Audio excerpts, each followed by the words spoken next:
네, 이 자리까지 나오신 모든 분들 다시 한번 진심으로 환영합니다. 하나님 앞에서 우리가 어떤 회복의 은혜를 누리며 살아가야 할까? 먼저는 우리 주님께서 십자가의 대속에 은혜를 베풀어 주신 그 은혜 속에 우리가 주님의 십자가를 바라보며 그 다시 살아나신 주님을 자랑하는 성도로서 이 땅 가운데 살아가야 한다. 대속의 회복의 은혜 가운데 살아가는 우리는 하나님께만 소망을 두고 살아가는 자들이다. 그리고 오늘은 하나님께서 섭리 가운데 그 역사하심을 바라보며 섭리 신앙의 믿음을 가지고서 살아가는 자가 하나님 앞에서 바른 관계를 맺고 살아가는 사람임을 확인하게 되기를 원합니다. 오늘 읽은 말씀은 아마 잘 아시는 말씀입니다. 이런 말씀은 아이들이 보는 그 애니메이션 영화로도 만들어져서 요셉이 애굽의 종으로 팔렸다가 총리까지 되는 그런 서사들은 이미 잘 알고 있는 내용입니다. 잘 알고 있지만 우리가 우리의 삶 속에서 잊어버리기 쉬운, 그래서 하나님의 섭리보다는 당면한 현실과 사람들로 인하여서 낭망하고 절망하게 되는데, 다시 한 번 더 우리의 시선을 하나님께로 향할 수 있도록 하기 위해서 오늘 말씀을 살펴가기를 원합니다. 이 요셉의 이야기는 그 처음부터 미움과 시기로 시작됩니다. 야곱에게는 12명의 아들이 있었고 그 중에 이 요셉은 11번째 아들입니다. 11번째니까 상당히 순서가 떨어지지요. 그런데 이 요셉은 야곱에게 있어서는 특별한 아들이었습니다. 왜냐하면 자신이 정말 사랑했던 라헬이 낳은 첫 번째 아들이기 때문에 그렇습니다.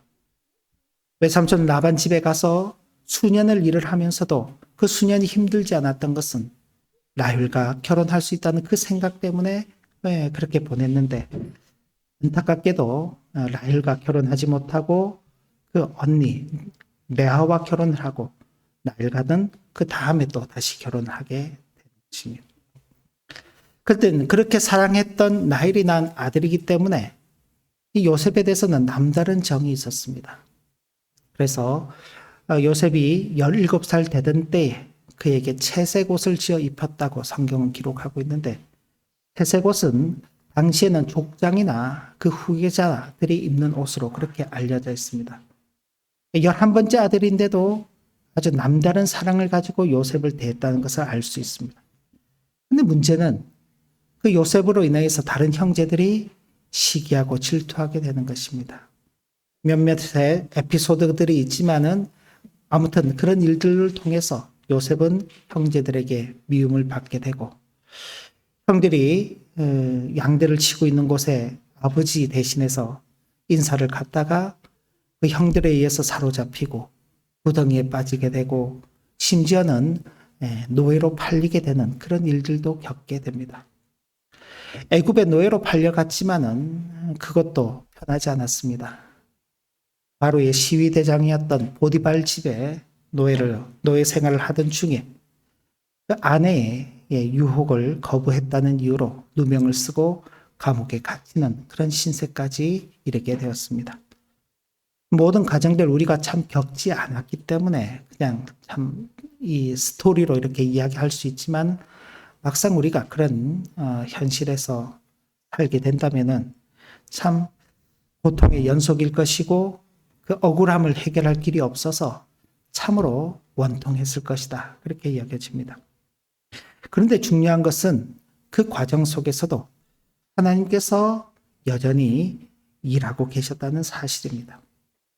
성경을 보면 요셉은 보디발의 집에 분명 종이자 노예의 신분으로 있었습니다. 그러나 하나님께서 그와 함께 계심으로 형통하게 하셨다라고 기록하고 있습니다. 감옥에 갇혔습니다. 감옥은 좋은 곳이 아니지요. 그런데 그곳에서도 하나님께서는 요셉에게 은혜를 입게 하셨습니다. 그리고 결국 그 꿈을 해석해 줌으로 말미암아 바로 앞에 서게 되고, 그리고 애굽의 총리 대신에 이르긴 그 자리까지 이르게 되는 그런 놀라운 은혜를 입게 되는 것입니다. 분명 형들은 요셉을 미워하고 시기하고 질투해서 요셉을 죽이려다가 차마 죽이지는 못하고 노예로 파는 그런 악한 선택을 했습니다. 요셉이 처해 있는 그 환경은 분명히 좋은 환경이 아닙니다. 노예이자 감옥에서 죄인으로 갇혀 있는 그 모습은 결코 좋은 것은 아닐 것입니다. 그러나 그런 고통조차도 하나님께서는 은혜로 바꾸시고 하나님의 역사를 이루어가는데 조금도 막힘이 없이 그 일들을 진행하신 것입니다. 시간이 흘러서 요셉이 바로의 꿈을 해석해 준 대로 7년의 풍년 뒤에 7년의 흉년이 시작됩니다. 애굽은 요셉이라는 훌륭한 지도자가 있어서 7년 동안 흉년을 잘 대비했습니다. 지은 곡식들을 저장하고 백성들을 단속해서 흉년의 시기를 잘 이겨낼 수 있도록 그렇게 격려했습니다. 그러나 그 사실을 잘 모르고 있던 주변 나라들은 참 어려움에 처하게 되죠. 온 땅, 온 세상이 그 가뭄으로 인하여서 고생을 하는데 야곱이라고 해서 예외가 될 수 없죠. 애굽에 곡식이 있다는 소식을 들은 야곱이 베냐민, 막내 아들 베냐민만 빼고 10명의 아들을 보내면서 곡식을 구해오라 그렇게 이야기합니다. 그렇게 아버지의 명령과 부탁을 받아서 애굽으로 간 10명의 형제들이 드디어 요셉을 만나는 것입니다. 요셉은 그 형들을 떠봅니다. 그 형제들에게 가족 관계를 묻고 그들에게 동생이 더 있다는 이야기를 듣고 그 동생을 데리고 오라고 할 때 그 형제들이 막내 베냐민을 아끼고 그 베냐민마저 잃어버리면 내 아버지가 참 병들어 죽을 수도 있다라는 그런 이야기를 하면서 자신들이 대신하겠다라는 그런 이야기들을 할 때 형들이 이제는 과거에 자신을 버렸던 그런 모습이 아니라 회개하고 정말 베냐민을 사랑하고 있구나라는 것을 확인하게 됩니다.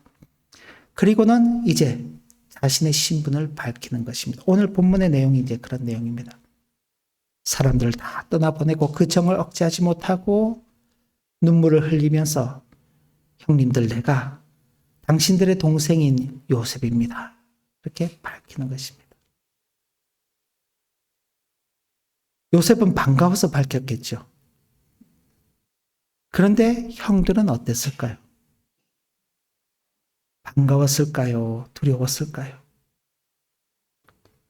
아마도 두려웠을 것입니다. 왜요? 자신들이 동생을 팔았잖아요. 죽이자 그랬고 팔았잖아요. 이제 우리가 저지른 그 악행에 대해서 드디어 보복을 당하겠구나. 지금 이 요셉은 과거에 자기들의 동생, 자기들이 함부로 하던 그 요셉이 아닙니다. 애굽에서 두 번째 권력을 가진 사람입니다. 바로가 자신은 그 나라를 가진 것과 자신의 아내 외에는 모든 것이 다 요셉과 똑같다라고 말할 정도로 그런 권세를 가진 사람이었습니다. 요셉 한마디면 그 형들은 지도새도 모르게 다 죽는 것이죠. 그러나 요셉은 그 형들을 이렇게 위로합니다. 당신들이 나를 이곳에 팔았다고 해서 근심하지 마소서. 한탄하지 마소서.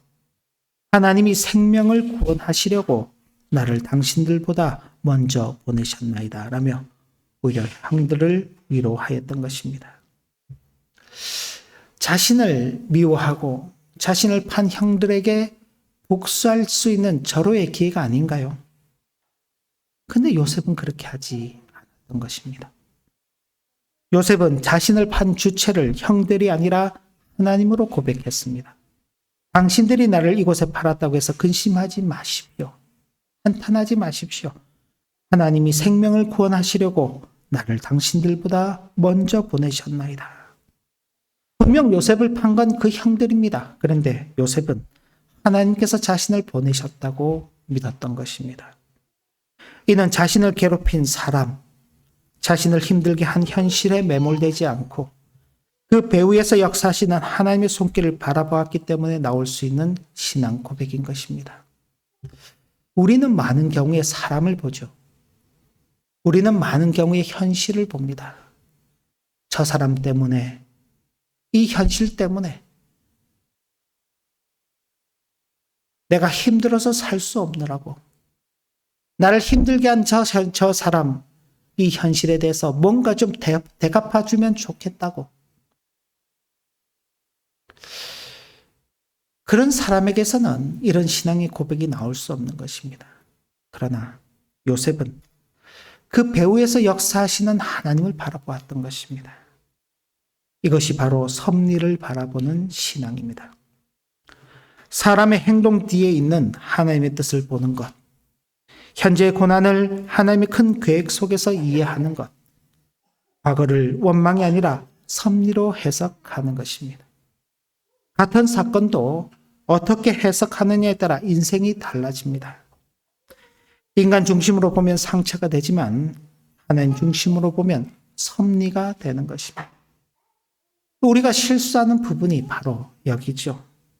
늘 인간 중심으로 볼 때가 많은 것입니다. 이성적으로 보기보단 감정적으로 보는 것입니다. 그러다 보니 판단도 감정적으로 하게 되고 즉흥적으로 하게 되는 것입니다. 요셉이 형들을 용서할 수 있었던 것은 그가 착한 사람이어서가 아닙니다. 하나님의 섭리를 믿었기 때문입니다. 만약 요셉이 형들이 나를 망쳤다고 생각했다면 그는 결코 용서할 수 없었을 것입니다. 내가 그 긴 시간을 어떻게 보내왔는데 내가 받은 만큼 돌려주겠다. 우리는 지금 이야기를 이렇게 짧게 지금 굉장히 압축해서 듣고 있기 때문에 이게 순식간에 지나간 것 같습니다만은 실제로는 그렇지 않습니다. 정확하게 그 연대를 추정할 수는 없지만은 대략적으로 살펴보면 요셉이 처음 등장하는 나이가 17살입니다. 그리고는 얼마 지나지 않아서 형들에 의해서 노예로 팔리게 됩니다. 그리고 요셉이 애굽의 총리가 되기까지 약 한 12년 정도, 12년 혹은 13년 정도가 시간이 걸립니다. 30세에 애굽의 총리가 됩니다. 그러니까 지금 노예로 팔려와서 17살에 노예로 팔려왔다면 13년입니다. 18살에 팔려왔다면 12년입니다. 그러니까 12년 동안 노예 생활에, 감옥 생활에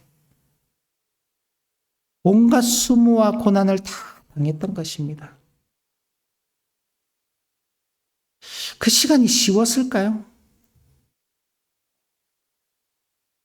쉽지 않습니다.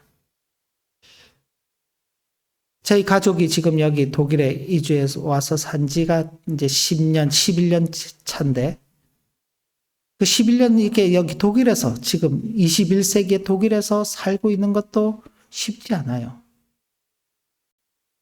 여러 다양한 어려움들이 있고, 문제가 하나 해결되는 것 같으면은 또 다른 문제들이 또 생기고, 또 그 문제들이 해결되면 또 다른 문제들이 있고,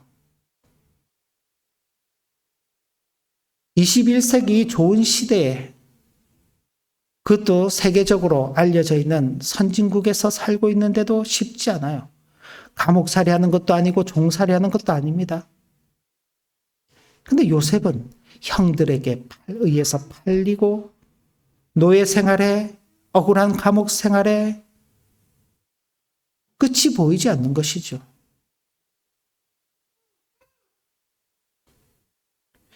그런데 요셉은 이렇게 고백하는 것입니다. 7절 말씀 다시 한번 우리 같이 읽어보겠습니다. 7절 말씀 같이 읽습니다. 하나님이 큰 구원으로 당신들의 생명을 보존하고 당신들의 후손을 세상에 두시려고 나를 당신들보다 먼저 보내셨나니. 처음부터 이런 사실을 알았을까요? 요셉이 형들에 의해서 노예로 팔려갈 때, 야, 하나님께서 생명을 구원하시기 위해서 나를 애굽에 먼저 보내시는구나. 내 생명만 구하는 것이 아니라 내 형들의 생명, 그 형들의 후손들의 생명까지 구원하시기 위해서 나를 보내시는구나. 그렇게 알았을까요? 저는 아니라고 생각합니다. 얼마나 억울했겠습니까? 자신이 그냥 본대로 이야기했고 꿈을 꾼 대로 이야기했을 뿐입니다. 그런데 형들이 그것 때문에 자신을 미워하고 시기하고 아버지가 옷을 입혀주니까 입은 거예요. 자기가 뭐 채색 옷을 지어달라고 하지도 않았겠죠. 그런데 노예로 팔려갈 때 그 심정은 오죽했겠습니까?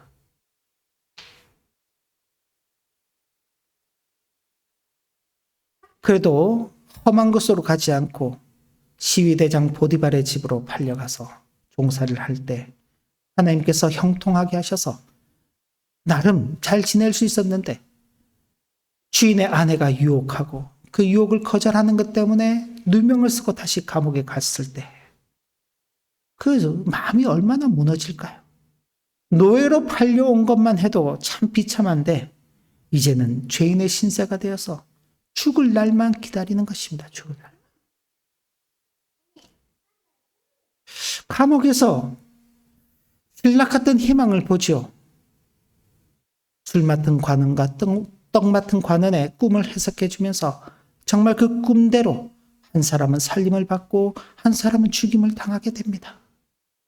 살아난 사람에게 당신이 나가시면 나를 꼭 기억해 주시고 이 내 억울함을 좀 풀어주세요 라고 부탁했을 것인데 그 사람은 알겠노라고 답해놓고는 나가서는 잊어버린 것이죠. 그렇게 또 수세월을 보내는 것입니다. 인간에 대한 절망, 실망. 그러나 그런 속에서 하나님께서 자신을 다루어 가시는 그 모습을 깨닫게 되고 하나님께서 성령의 은혜로 그 모든 사건을 이해할 수 있는 그 지혜를 주시자 비로소 자신의 형들을 만났을 때 무려 21년 혹은 22년이 지나서였습니다. 그만큼 고난의 시간을 보낸 후에야 이런 고백이 나오는 것입니다. 하나님이 큰 구원으로 당신의 생명을 보존하고 당신들의 후손을 세상에 두시려고 나를 당신들보다 먼저 보내셨습니다. 쉬운 게 아니에요. 요셉에게도 이 고백이 나오기까지는 20년 이상의 세월이 걸린 것입니다. 어떻게 보면 하나님께서 요셉의 이 고백을 이끌어내시기 위해서 20년을 투자하신 것이죠.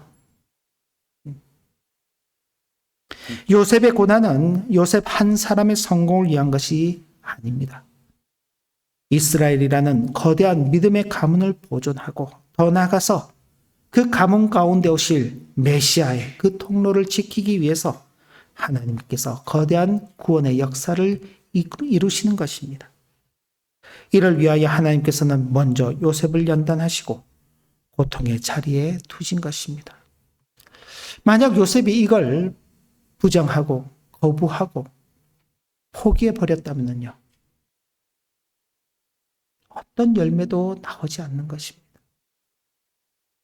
물론 하나님께서는 다른 길로도 얼마든지 당신의 구원의 역사를 이루어 가십니다만 하나님께서는 그 요셉을 사용하신 것입니다. 그것은 요셉을 연단하실 뿐만 아니라 요셉을 통해 가족을 살리고 이스라엘 공동체를 세우기 위함이었습니다. 요셉의 형들 역시 그 22년 동안 동생 팔고는 얼마나 큰 그 마음에 그 죄됨을 가지면서 참 마음 아프며 살아왔겠습니까? 그러니 그 만남이 그렇게 이루어지는 것입니다.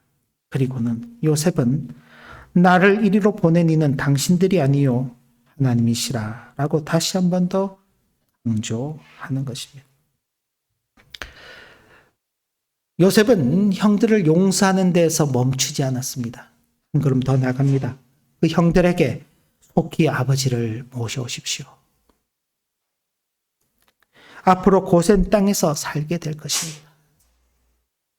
아직 6년이 5년이 더 남았습니다. 5년 동안 큰 어려움 가운데 있을 것인데 이곳에 내려오시면 내가 형님들과 그 가족들을 다 모시겠습니다. 라고 말하면서 실질적으로 가족들과 이스라엘 공동체의 생명을 살리는 길을 제시하는 것입니다. 하나님의 섭리를 바라보지 못한다면요, 요셉 자신도 회복의 은혜를 누리지 못하는 것입니다. 원망과 절망 속에서 자신의 생을 그렇게 마감하고 말 것입니다. 그러나 하나님의 섭리를 이해하고 그 섭리를 바라보는 신앙이 있으니 먼저 자신이 믿음 가운데 회복의 은혜를 누리는 것입니다. 그리고는 형제들을 용서하는 것입니다. 용서하는 것뿐만 아니라 그 형제들을 돌보고 그 형제들의 자녀들을 자신이 양육하겠다고 약속하고 실제로 그렇게 한 것입니다. 사람을 보고 현실을 본다면요, 그럴 수 없죠. 그 사람 뒤에서 역사하시는 하나님을 보는 것입니다. 과거를 하나님의 손길로 다시 읽는 것입니다. 저와 여러분들도 마찬가지입니다. 우리가 절망에 빠지거나 혹은 두려움에 빠지는 이유 중에 하나는 우리의 미래가 어떨는지 알 수 없다는 거죠. 그러나 과거를 보면 미래가 보이는 것입니다. 하나님께서 은혜 가운데 지금까지 인도하셨는데 앞으로 걸어갈 길은 하나님께서 우리를 외면하실까? 그렇지 않다. 지금까지도 은혜로 인도하신 하나님께서 앞으로도 여전히 동일한 은혜 가운데 나를 인도하실 것이다. 과거를 하나님의 손길로 읽기 때문에 현재 주신 그 자리를 하나님께서 주셨다. 그렇게 받아들이며 미래에도 하나님께서 베푸실 그 은혜와 그 소망 가운데서 걸어가기를 희망하게 되는 것입니다. 이것이 섭리를 바라보는 신앙인 것입니다. 이 신앙은 나를 회복시키는 신앙입니다. 나만 회복되는 신앙이 아니라 우리 가정을 회복시키는 신앙입니다. 우리 교회를 회복시키는 신앙입니다. 그렇게 나와 우리 가정과 우리 교회가 회복될 때 이 사회가 회복되는 것입니다. 이 사회가 회복되면은 이 세계가 회복되는 것입니다. 그 일을 위해서 저와 여러분들은 하나님의 섭리를 바라보는 그 신앙의 걸음 가운데서 비록 내가 오늘 처해 있는 그 현실이 절망이고 탄식과 같을지라도 그 후에 배후에서 역사하시는 하나님의 섭리를 바라보면서 믿음으로 걸어가야 할 것입니다. 그러면 머지않은 시간이 흐른 후에 우리 역시 나를 이곳으로 보내신 이는 하나님이십니다. 내게 이와 같은 일들을 만나게 하신 분은 하나님이십니다. 하나님이 나의 생명만 살리신 것이 아니라 여러분들의 생명, 당신들의 생명까지도 살리시기 위해서 이 일을 하셨습니다. 라고 고백하게 될 것입니다. 모쪼록 우리 모두가 함께 이 고백의 자리에 있게 되기를 진심으로 기원합니다. 하나님 아버지, 주신 교훈의 말씀을 마음에 새기며 하나님의 섭리를 바라보는 신앙으로 우리에게 주어진 일생의 길을 신실하게 걸어가게 하옵소서. 예수님의 이름으로 기도 올리옵나이다.